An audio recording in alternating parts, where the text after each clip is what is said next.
Hoy vamos a estar viendo un resumen de las 5 lecciones más importantes del libro de John Bogle, el pequeño libro para invertir con sentido común. No permitas que una estrategia ganadora se convierta en un juego de perdedores. La aritmética simple y la historia confirma que una estrategia ganadora es poseer todas las empresas del mercado a bajo coste.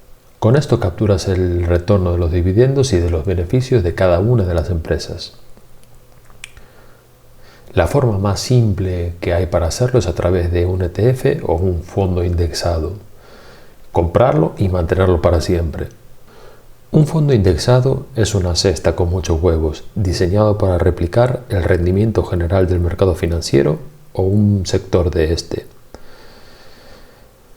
Por lo que un fondo indexado representa muchos huevos y no solo unos pocos huevos. Esta analogía evidentemente se está refiriendo a las acciones. Los fondos indexados o los ETFs eliminan el riesgo de escoger acciones. También eliminan el riesgo de pequeños sectores del mercado y los posibles riesgos que pueda cometer el gestor del fondo de inversión en concreto, ¿no? Buscar acciones que sean rentables en el largo plazo es una tarea difícil y además de que conlleva unos riesgos. Por lo que John Bogle hace una analogía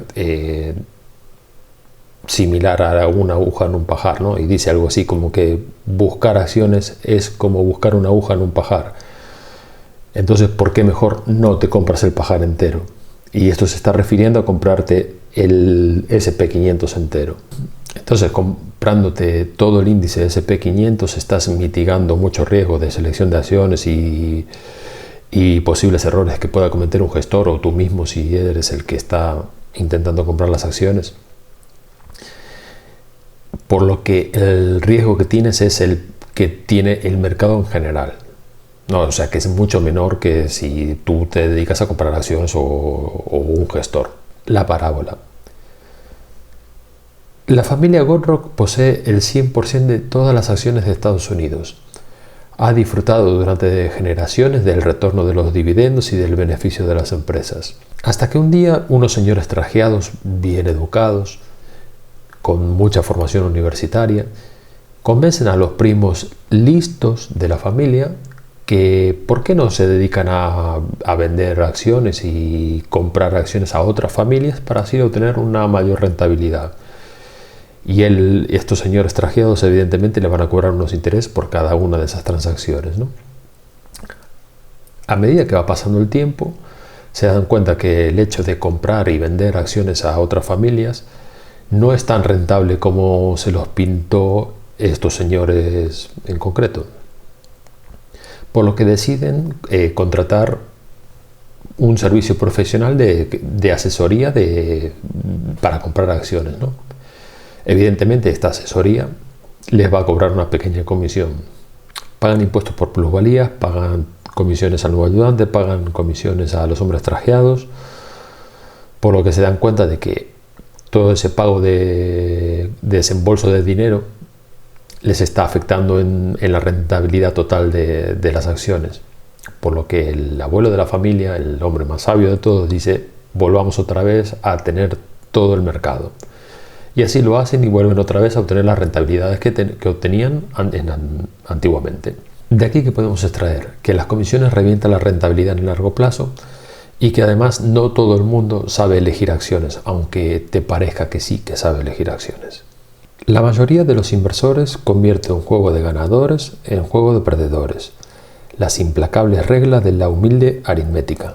Los supuestos fondos de inversión que intentan batir al mercado, que hay por ahí, tienen unos gastos altísimos de comisión. Pues andan en torno a un 1,5% más unos 0, tantos de gastos de suscripción, de publicidad y de no sé qué. Por lo que John Bogle en este libro pues estima que es cerca de un 2%, un 2,5% al año. Por tanto, suponiendo que tienen una rentabilidad similar a la de la Standard & Poor's 500, que es un 10%, pero si tienes en cuenta la inflación es sobre un 8%. Entonces, teniendo en cuenta que tienen una rentabilidad similar a un 8%, pero aún así tienes que descontar las comisiones que estás pagando, que es un 2,5%, te queda una rentabilidad del 5,5%.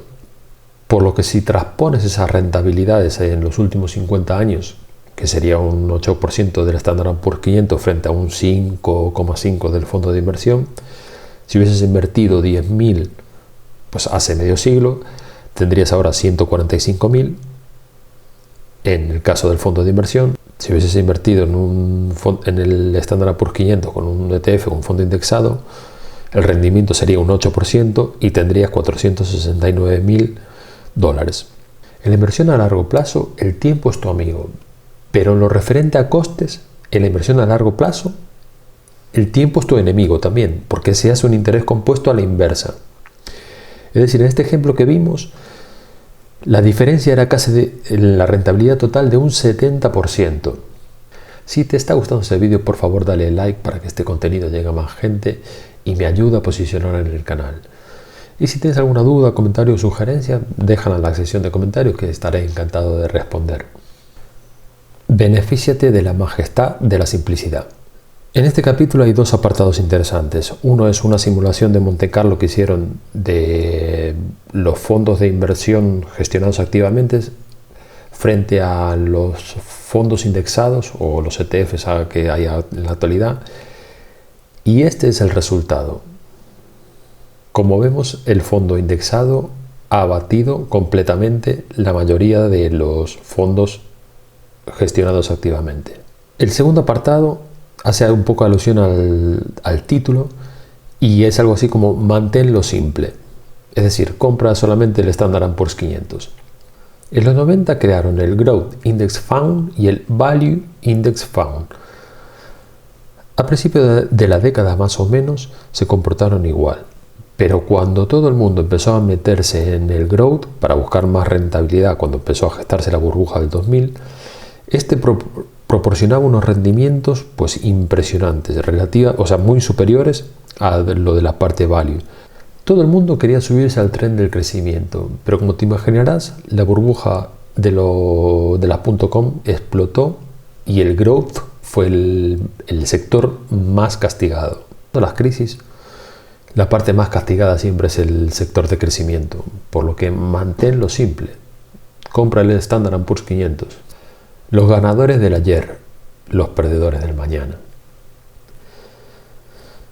Este capítulo hace alusión a los perseguidores de rentabilidad y lo peligroso que es perseguir rentabilidad. ¿Y qué es esto de perseguir rentabilidad? Hay un estudio que indica que el 95% de los inversores invierte en fondos de inversión de los que Morningstar clasifica como 4 o 5 estrellas. El problema inherente a este sistema de calificación de 4 o 5 estrellas es que lo están evaluando en poco periodo de tiempo. Están evaluándolo entre 3 a 10 años vista y 3 años para el caso de los fondos más jóvenes. Por lo que no es un dato demasiado fiable el de evaluar un fondo de inversión durante tan poco tiempo. Si lo comparamos con el Standard & Poor's 500, pues tenemos unos datos históricos de pues casi 100 años. Según Mark Halbert, un analista de inversiones, una cartera hecha exclusivamente de fondos de 5 estrellas obtuvo un 6,9% de rentabilidad entre los años 94 a 2004, cerca de un 40% por debajo del Standard & Poor's 500. Y además de tener mucha más volatilidad que el Standard & Poor's 500. Por desgracia, muchos inversores van a invertir en algo, lo que sea, porque oyen hablar de. En aquellos años felices de las .com, pues todo el mundo empezó a hablar de las .com y todo el mundo quería subirse a las .com. En 1997 los retornos, esto fue un poco antes de que explotara la burbuja de las .com, los retornos eran bestiales en ese sector, era cerca de un 55% por año. Pero te puedes imaginar lo que pasó después, ¿no? Cuando estalló la burbuja. Si hubieses entrado en el año 97, hubieses tenido algo de fiesta, ¿no? Te hubieses beneficiado ahí algo de fiesta antes de precipitarte a la estrepitosa caída. Pero si entraste justo antes de que la burbuja estallara, te comiste toda la bajada. Eso es lo que pasa cuando persigues rentabilidades.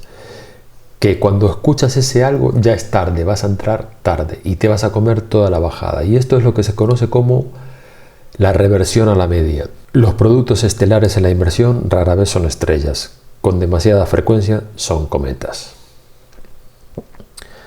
Esto también hace alusión un poco a los fondos de inversión de RK, que ya habíamos visto algún vídeo. Te recomiendo que le eches un vistazo también, donde en el 2020 se puso muy de moda por las altísimas rentabilidades que tuvieron. Pues te recomiendo encarecidamente que le vayas a echar un vistazo a cómo ha caído desde 2021 hasta la fecha, cualquiera de los ARK. Y todas aquellas empresas de crecimiento que estuvieron tanto de moda en el año 2020 y principios del 2021, también te recomiendo encarecidamente que le vayas a echar un vistazo y ver cómo han caído esas acciones. Bien, espero que te haya gustado el vídeo y que te haya servido de algo y nos vemos en el siguiente vídeo.